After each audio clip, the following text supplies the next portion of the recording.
Hi, this is Greg from BreachLAN, and I'm going to tell you very quickly about DC++, what it is and why we're going to be running a server for it, and what you need to do in advance of the next BreachLAN in order to get the most out of it.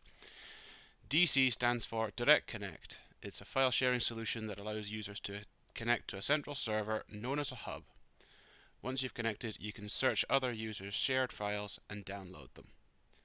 Now we're going to be running a hub for it because we have a few days of very high bandwidth available, and it's a great chance to stock up on loads of content you may struggle to find or get from the internet. Now I should point out right now that BreachLAN does not condone the sharing of copyrighted content. Now I'll say part of how DC++ works is the hashing process, where every file is hashed by your computer. This is done to provide search functionality, error checking, and the ability to resume partially completed downloads later on. The problem is that hashing a lot of files, and large files particularly, it can take an absolute age of literally days or even weeks.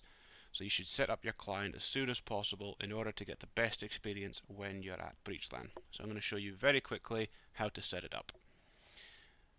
There are multiple DC++ clients available. I personally prefer Air DC++, the link to which is in the description.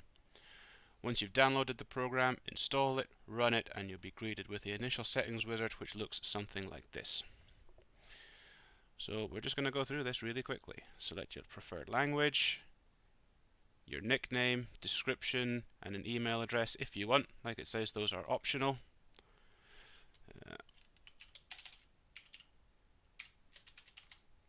And I'm not going to give you my email address. On this screen, we're going to select LAN hubs. We're going to set our download speed to 100 megabits and our upload speed to 100 megabits. We're just going to leave this blank. Now this is the important part. This is the part where you need to be careful. This is what you're actually going to be sharing with other users. So take your time here. Think through what you're going to share with people. It's maybe a good idea as well to go through any directories that you're planning on sharing in order to double check that there's nothing there that you don't want to share. So I've thought this through already.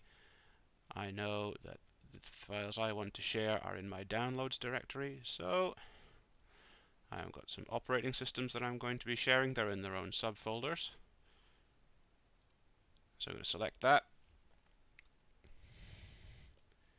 And I'm going to huge collection of royalty-free sound effects, which I'm also going to share.